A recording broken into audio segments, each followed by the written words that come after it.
NFL, like one where he catches and he like looks like he's like not even trying to run, and then he just takes off running. Like he knew what he was doing, man. But, The fake out. yeah. The fake out. Well, welcome back to the Bus Stop Boys, your home for honest reviews of this industry's latest releases. Please hit that like and subscribe button because we need it. Because today, we're talking about the Chick. No. Whoa. Close. I was close. We're talking about the Chicks and their latest 2020 release, Gaslighter. Aaron, you did some research on the Chicks. Why don't you tell me what you learned, my man? I did a little research on them because obviously I heard of them before, but I'm not a huge country fan, so I didn't really know that many of their songs. This is actually their first album in 14 years. 14 years, which is crazy.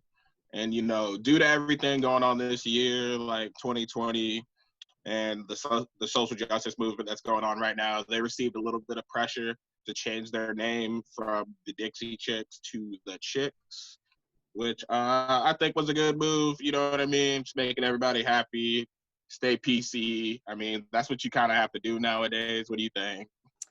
Well, the thing about staying PC is, I don't know if you remember this, but they got in a lot of trouble. So much. Well, over a decade ago, because they pulled a Kanye. I think they did it before Kanye. And they told everybody that George Bush doesn't care about black people. Actually, that's not what they said. They were upset about the war in Iraq. They said they weren't proud. So what happened was they were actually on tour. They were in London when this happened, right? Yep. So they're part of the European tour. This is 2003. And apparently where they were at, they were seeing a lot of like anti-America protests, talking about us not joining the war, how the war was unnecessary and this and that. And so I get that they're over there, so that's like stuck in their heads. You know what I'm saying? That's all they're seeing. Yeah. But they were on stage, and Natalie Maines, I believe the lead singer, quote, "Just so you know, we're on the good side with y'all. We do not want this war, the violence, and we're ashamed of the president of the United States is from Texas." Because they're from Texas and they rep Texas hard. Yep. So as soon as they did that, they got canceled. Yeah. And they was like the first, they got canceled before canceled was a thing. Like, straight blacklisted. Yeah, radios wasn't playing them. Radio stations that did play them, there was 2 DJs that got fired for playing them. Really? Yeah, because you gotta think, like, they're country music fans. So most of these country music fans, they're more Republican based. You know what I'm saying? And they were supporting that war. So when the Dixie Chicks came out and were like, "Nah, we ain't for this war," most of their fans were like, "Yo, who the F are you?" You know what I'm saying? Like, so their fans dropped them, and you know they made a comeback, and they straight now. Well, how do you feel about that move? How do you feel about that move? Because I mean, that was their audience. Like, they literally said something that they knew, they had to have known it was going to upset their audience. I don't think she was thinking about it like that. I think it was a situational thing because of what she was seeing around her. You know what I'm saying? Like, people weren't supporting that war over there. This is in London. You know, they weren't about that. Yeah, she got a round of applause. She got a round of applause for it in London. Yeah, they was feeling what she was saying. Then the funny thing is like, so 6 months later, she issues an apology. Yeah. You know what I'm saying? And, once you know, record sales blah, plummeted. blah, blah, apologies. They don't mean shit. Nobody means them. Yeah. And, what was it, 2006? She took that apology back. In 26? So that tells you it was fake. She took it back. Yeah. She was just trying to save face. I know she felt kind of bad because she said it, she meant it, but she wasn't positive if her bandmates were also on board. They've all made statements saying, yes, absolutely. But she was like, I kind of feel like I'm dragging them through the mud right now. Just for some shit I said. Well, the funny thing is like when she made that first comment, like just randomly on stage, one of her bandmates actually came out like right when she said this, her friend like jumps up front and was like, but we 100% support the troops.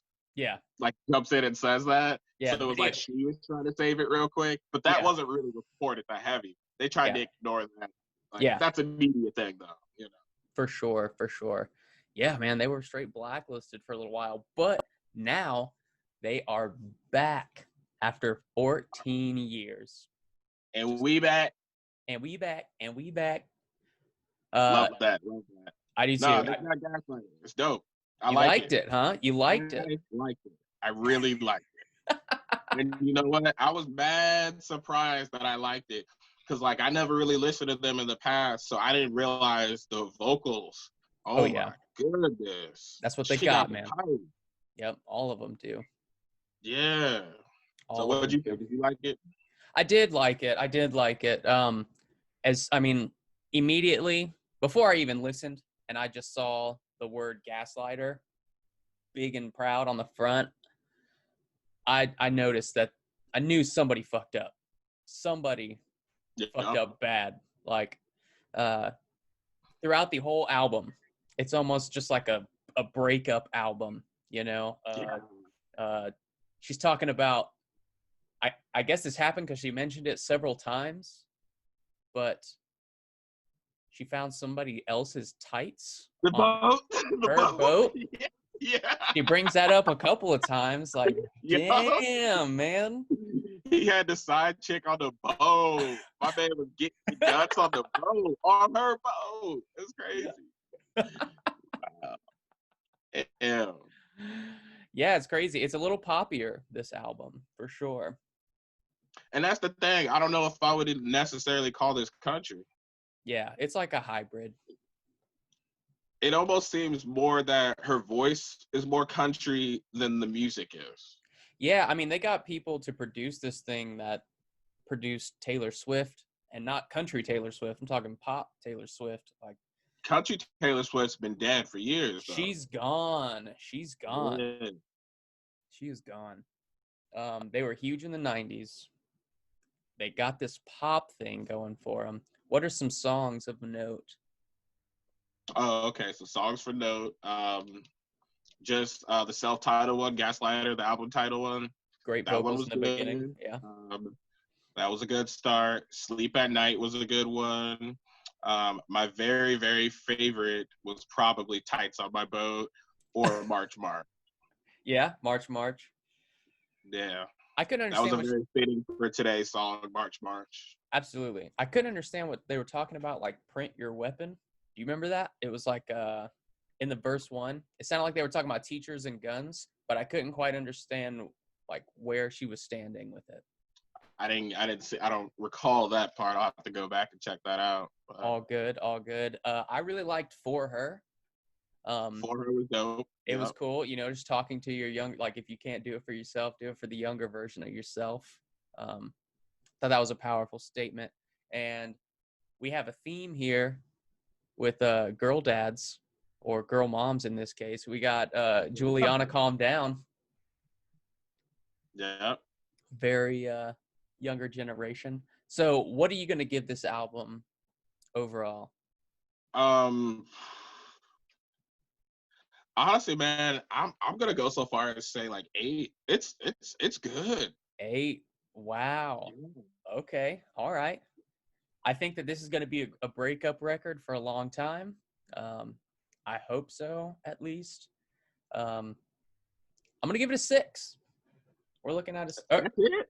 6. Yeah. Really? Not a whole. I really was impressed by it. Maybe it's like for me, not having really listened to them before. Yeah. And like I went into this completely blind. So I think that's why maybe I had a better open mind about it. But like the vocals were just so good. Oh yeah, they're killer. There was a little kind of like a hip hoppy sense to it. Like the music was great. Like the songs, you knew what they were talking about in every one. Like it made sense. Yeah, that's like, true. Good songwriting. Airing out her divorce on here. Oh yeah, all 3 of them have been divorced since the last release. Have they? All 3 of them have been divorced since the last release. Okay, because the other thing I was reading is that like I guess their divorce was like extremely public, and like there's a lot of stuff in the media about them getting divorced, and she apparently on this album actually gave the reason why they are getting divorced or got divorced, and it was because she found that bitch tights on her motherfucking boat. It's tight on Yeah, the boat. that's right. That's right. The dude's name is Adrian Pasdar. I'm not sure if I'm saying that last name right, but yeah, man, you got some splaining to do. I mean, that's why you don't date famous people. No, that's not the lesson you gotta take away from this. It's be fucking good and faithful to your person. Oh, absolutely. Absolutely. Yeah. You got to know that the consequences are raised when you got somebody Oh. who is going to write, and in their comeback album is entirely about you. Just shitting on you. Yeah, the whole thing, man, the whole thing. Because you had that bitch on your boat, on her boat. That's why. Yep. You got to do Yeah. better, Adrian. You got to do better, my man. Well, thank you guys All very right. much for joining us today for the Bus Stop Boys. Catch us next week. We're going to be reviewing some more albums. Tell us if you like it, and subscribe. Yes. My last question is, country music fans, is this a country album? Do we consider them country at this point? That's a good question. I don't know that I do. I'm not really a big country music fan myself, but this didn't sound country to me. Put a comment down below and let us know. Peace.